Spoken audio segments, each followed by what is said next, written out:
జ్యోతి news కి స్వాగతం. ముందుగాల ముఖ్యాంశాలు. 4.5 కోట్ల తెలంగాణ ప్రజల ఆకాంక్షను చెప్పిన సీఎం రేవంత్ అన్న. అబద్ధాల ప్రభుత్వాన్ని నడుపుతున్నాడు సీఎం రేవంత్ అంటున్న హరీష్ అన్న. కవితక్క ఈడీ సమన్ల మీద సుప్రీంకోర్టుల విచారణ. పంజాగుట్ట మాజీ సీఐని అరెస్ట్ చేసిన పోలీసులు. రేవంత్ రెడ్డికి చెప్పు చూపించిన బీఆర్ఎస్ మాజీ ఎమ్మెల్యే. ఏపీ సీఎం అర్జునుడు కాదు అక్రమార్జునుడు అంటున్న చంద్రన్న. మా సర్కారు విద్యకే ప్రాధాన్యం ఇస్తదంటున్న ఏపీ గవర్నర్. అసెంబ్లీకి పోతుంటే పోలీసులు అడ్డుకుంటున్నారంటున్న బాలకృష్ణ. అవినాష్ రెడ్డి బెయిల్ రద్దు పిటిషన్ మీద మళ్ళా విచారణ వాయిదా. బటన్ నొక్కుడు కాదు నీ బొంకుడేంది అంటని సీఎం జగన్ కు సూటి ప్రశ్న.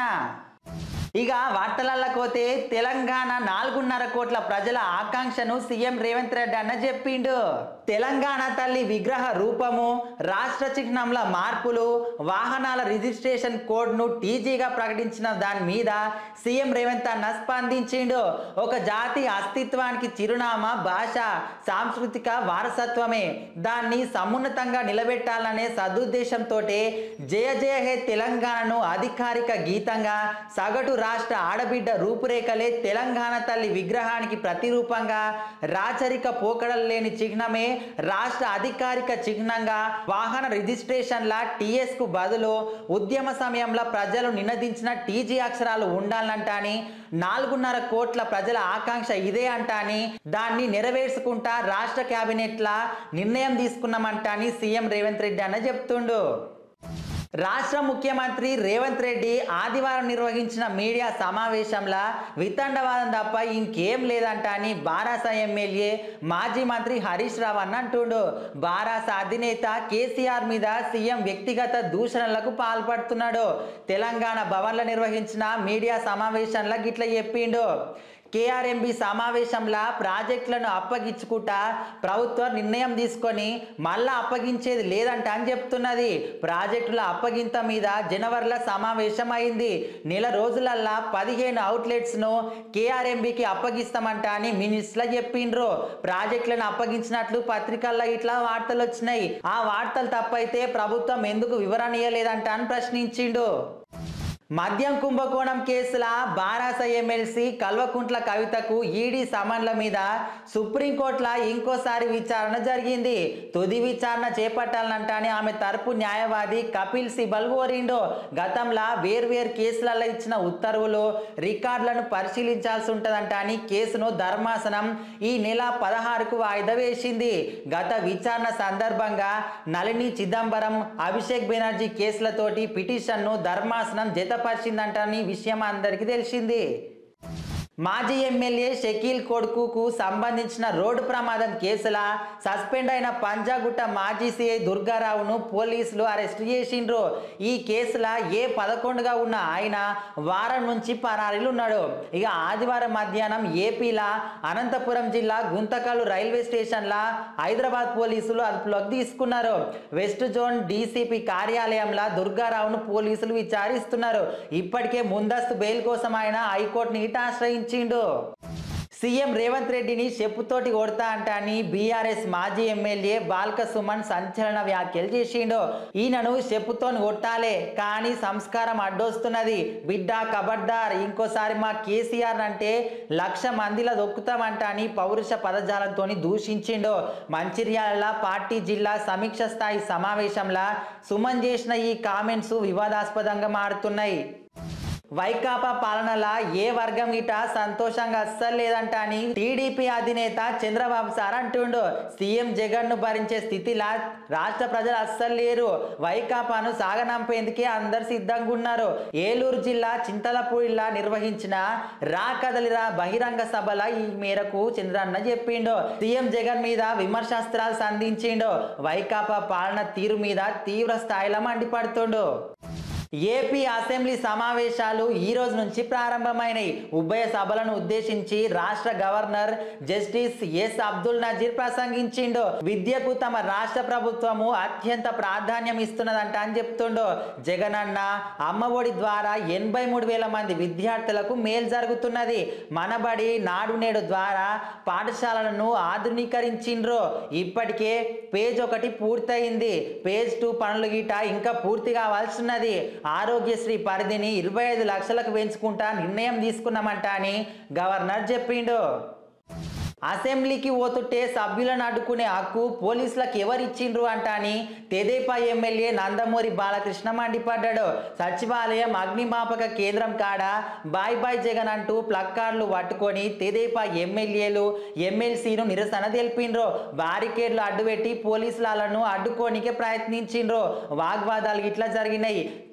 జాబ్ క్యాలెండర్ విడుదల ఎప్పుడు, పోలవరం పూర్తియేడా అంటాని నినాదాలు చేసిండ్రు. ఈ సందర్భంగా బాలకృష్ణ మాట్లాడుకుంటా పనైపోయిన వైకాపా ప్రభుత్వం గురించి ప్రత్యేకంగా చెప్పేందుకు ఏముంటదంటానికి ఇట్లా చెప్తుండు. వైఎస్ వివేకానందరెడ్డి హత్య కేసుల ఎంపీ అవినాష్ రెడ్డి బెయిల్ రద్దు పిటిషన్ మీద సుప్రీంకోర్టుల విచారణ ఇంకోసారి వాయిదా పడ్డది. ఏప్రిల్ 3వ వారంలో కేసు తుది వాదనలు వింటామంటాని జస్టిస్ సంజీవ్ ఖన్నా, జస్టిస్ దీపాంకర్ దత్తాలతోటి కూడిన ధర్మాసనం వెల్లడించింది. ఏప్రిల్ 22కు ముందు కేసు విచారణకు తీసుకునే పరిస్థితి లేదంటానికి ఇట్లా స్పష్టం చేసింది. ఈలోపు కేసు డైరీ మొత్తాన్ని కోర్టు ముందు ఉంచాలంటానికి ఇట్లా ఆదేశించింది. రానున్న ఎన్నికలు రాష్ట్ర భవిష్యత్తు కోసం అంటాని తెదేపా అధినేత చంద్రబాబు అంటుండు. 64 రోజులల్లా తమ ప్రభుత్వం రాబోతున్నదంటాని ఇట ధీమా వ్యక్తం చేస్తుండు. అనకాపల్లి జిల్లా మాడుగులలో నిర్వహించిన రా కదలిరా బహిరంగ సభలో మాట్లాడిండు. బటన్ నొక్కుతున్నారంటాని సీఎం జగన్ గొప్పలు చెప్తున్నారు. బటన్ నొక్కుడు కాదు, నీ బొక్కుడు సంగతేంది అంటాని ప్రశ్నించిండు. ఆయన పుణ్యం వల్లనే చెత్త పన్ను వచ్చిందంటాని ఎద్దేవా చేసిండు. పశ్చిమ గోదావరి జిల్లా భీమవరం బీసీలంతా ఐక్యమత్యంతో తెదేపా జనసేన అభ్యర్థులను గెలిపించాలని, బీసీలకు న్యాయం చేసే ఏకైక పార్టీ టీడీపీనని టీడీపీ రాష్ట్ర నాయకులు మెంటే పార్థసారథి అన్నారు. టీడీపీ జిల్లా అధ్యక్షురాలు తోట సీతారామలక్ష్మి ఆదేశాల మేరకు భీమవరం శ్రీనివాస్ థియేటర్ సెంటర్లో కృష్ణ బలిజ సేవా సమితి రాష్ట్ర ఆర్గనైజింగ్ సెక్రటరీ, టీడీపీ బీసీ సాధికారిత కమిటీ డైరెక్టర్ గంటా త్రిమూర్తులు ఆధ్వర్యంలో వారి నివాస ప్రాంగణంలో జేహో బీసీ, బీసీ పోరుబాట, బీసీ సాధికారిత కమిటీ రాష్ట్ర సమావేశాన్ని నిర్వహించారు. గంటా త్రిమూర్తులు మాట్లాడుతూ రాజధాని లేని రాష్ట్రం మన ఆంధ్రప్రదేశేనని, 5 ఏళ్లలో రాజధాని లేకుండా జగన్ ప్రభుత్వం పరిపాలన సాగించాలని అన్నారు. బీసీలతో పాటు అన్ని వర్గాల ప్రజలను ముఖ్యమంత్రి జగన్ మోసం చేస్తున్నారని విమర్శించారు. జగన్ గర్వంతో ఉన్నాడే తప్ప అభివృద్ధి అనేది లేదని, జగన్ ముఖ్యమంత్రి కాదని సైకో ముఖ్యమంత్రి అని విమర్శించారు. ఈ కార్యక్రమంలో టీడీపీ నాయకులు గంటాల్ నాగలక్ష్మి, టీడీపీ కృష్ణ బలిజ సాధికారిత కమిటీ రాష్ట్ర convener Kaveti Venu, director CH Prasad, Jagadish, V Nageswararao తదితరులు పాల్గొన్నారు.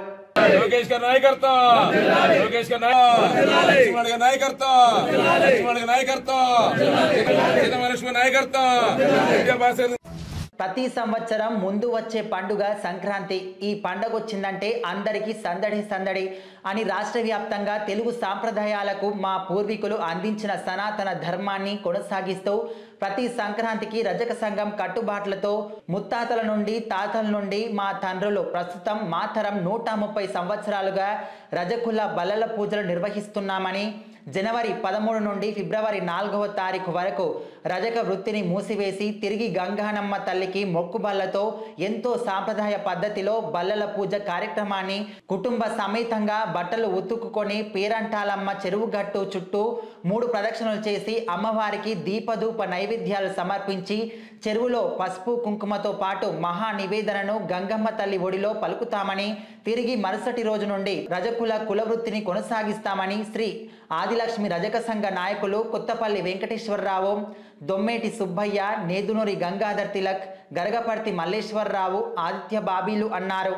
మాతరమే కాదు, మా పిల్లలు కూడా ఈ యొక్క సాంప్రదాయాన్ని కొనసాగిస్తూ ఈ యొక్క గ్రామం యొక్క శాంతిని కోరుతూ అందరూ కూడా సుభిక్షంగా ఉండాలని చెప్పేసి, ఆయురారోగ్యాలతో ఉండాలని చెప్పేసి మా సంఘం తరపున ప్రతి ఒక్కరిని దేశ రాష్ట్రం కూడా ఎంతో ఆనందదాయకంగా ఉండాలని చెప్పేసి కోరుకుంటూ ఈ యొక్క పొలాల పూజ కార్యక్రమం ప్రత్యేక ధన్యవాదాలు తెలియజేసుకుంటూ సెలవు తీసుకుంటాం.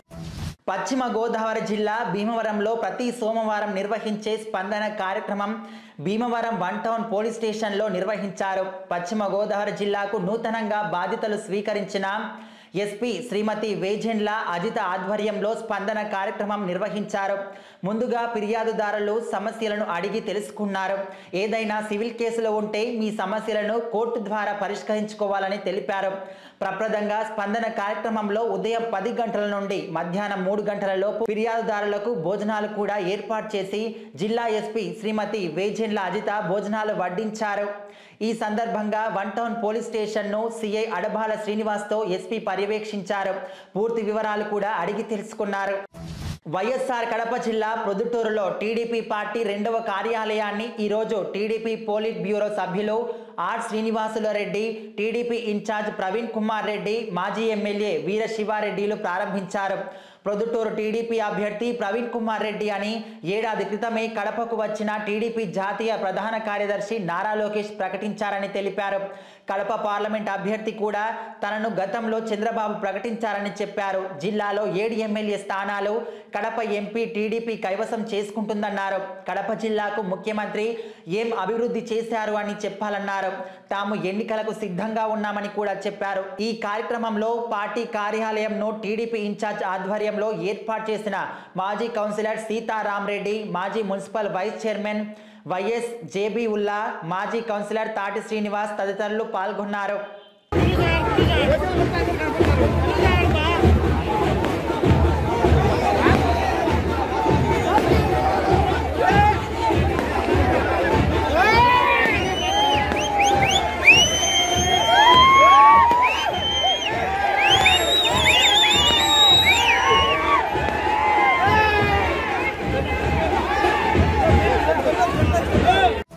వైఎస్ఆర్ కడప జిల్లా జమ్మలమడుగు తెలుగుదేశం పార్టీ కార్యాలయంలో ఈరోజు మైలవరం మండలం వేపరాల గ్రామానికి చెందిన పలువురికి కండువా కప్పి పార్టీలోకి ఆహ్వానించిన జమ్మలమడుగు తెలుగుదేశం పార్టీ ఎమ్మెల్యే అభ్యర్థి భూపేష్ సుబ్బరామిరెడ్డి. పార్టీలో చేరిన వారు తరుణ్ కుమార్, ఓబుల కృష్ణయ్య, ఓబులపతి, సుబ్బారాయుడు, మల్లేశ్వరి తదితరులు కార్యకర్తలు కూడా ఉన్నారు. వైఎస్ఆర్ కడప జిల్లా ఎర్రగుంట్ల మున్సిపాలిటీలో 3 కౌన్సిలర్ల రాజీనామా నిర్ణయం విరమణ 1వ వార్డు కౌన్సిలర్ మోపూరి ప్రశాంతి మాట్లాడుతూ ఎర్రగుంట్ల మున్సిపాలిటీ పరిధిలో జరుగుతున్నటువంటి అవినీతి మరియు కొంతమంది కౌన్సిలర్ల పెత్తనం వాటిపైన ఎమ్మెల్యే మూలే సుధీర్ రెడ్డి తక్షణమే స్పందించి మా వార్డుల యొక్క సమస్యలను పరిష్కరిస్తారని హామీ ఇవ్వడం, మున్సిపల్ అధికారులను అక్రమాలకు పాల్పడకుండా ఉండవలసిందిగా దండించడం పట్ల మేము సంతోషం వ్యక్తం చేస్తున్నామన్నారు. కనుక 3 కౌన్సిలర్ల యొక్క రాజీనామాను వెనుకకు తీసుకుంటున్నట్లు మీడియా ముఖంగా తెలియజేసుకుంటున్నామని, ఇందులో మాకు ఎలాంటి పార్టీ విభేదాలు గాని మా ఎమ్మెల్యే గారికి మేము ఎప్పుడు విధేయులుగానే ఉంటామని ఎర్ర డేవిడ్ అన్నారు. ఇది అవినీతి పైన పోరాటమే తప్ప రాజకీయాలకు కాదని వారన్నారు. ఈ కార్యక్రమంలో మున్సిపల్ చైర్మన్ మూలే హర్షవర్ధన్ రెడ్డి పాల్గొన్నారు. మార్నింగ్ కూడా వాళ్ళతో వార్డులో నన్ను కొంతమంది గొడవ ఉన్నారు. ఏం చేయలేనప్పుడు నాకు ఎందుకని చెప్పి ఆవేశంతో అయితే నేనే తీసుకున్నా. కానీ ఎమ్మెల్యే మాకైతే బాగానే పంపిస్తాడు. నా 25 సర్వీసులో నా రక్తం ఉండేది వైఎస్ఆర్ కుటుంబం. బాధ్యతగా ప్రజల సమస్యల పరిష్కారానికి కృషి చేయండి అని జిల్లా కలెక్టర్ అభిషిక్త్ కిషోర్ బాధ్యతగా ప్రజల సమస్యల పరిష్కారానికి కృషి చేయాలని అన్నమయ్య జిల్లా కలెక్టర్ అభిషిక్త్ కిషోర్ అధికారులను ఆదేశించారు. ఈరోజు కలెక్టరేట్లోని స్పందన హాల్ నందు ప్రజా ఫిర్యాదుల స్వీకరణ జగనన్నకు చెబుదాం స్పందన కార్యక్రమం జరిగింది.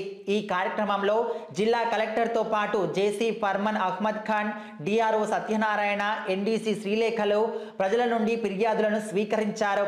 ఈ సందర్భంగా జిల్లా కలెక్టర్ మాట్లాడుతూ ప్రభుత్వం అధికారులపై ప్రజలలో నమ్మకం పెరగాలంటే జగనన్నకు చెబుదాం ఆర్జీలను ఎలాంటి ఆలస్యం లేకుండా సకాలంలో పరిష్కరించాలన్నారు. ఈ కార్యక్రమంలో వివిధ శాఖల అధికారులు పాల్గొన్నారు. 108 అంబులెన్స్లో ప్రసవం తల్లి బిడ్డలు క్షేమంగా ఉన్నారు. వైఎస్ఆర్ కడప జిల్లా పోరుమామిళ్ల మండలం మంగనపల్లి గ్రామానికి చెందిన స్వప్నకు ఈరోజు పొరిటి నొప్పులు రావడంతో కుటుంబ సభ్యులు 108కి ఫోన్ చేశారు.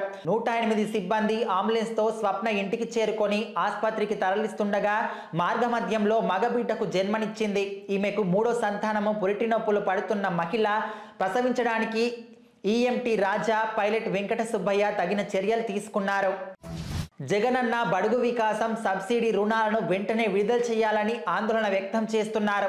జగనన్న బడుగు వికాసం సబ్సిడీ రుణాలను వెంటనే విడుదల చేసి ఎస్సీ ఎస్టీ పారిశ్రామికవేత్తలను ఆదుకోవాలని ఎస్సీ ఎస్టీ పారిశ్రామికవేత్తల అసోసియేషన్ జిల్లా అధ్యక్షుడు పి భాస్కర్, జిల్లా కార్యదర్శి ఆర్ఎన్ రాజా తెలిపారు.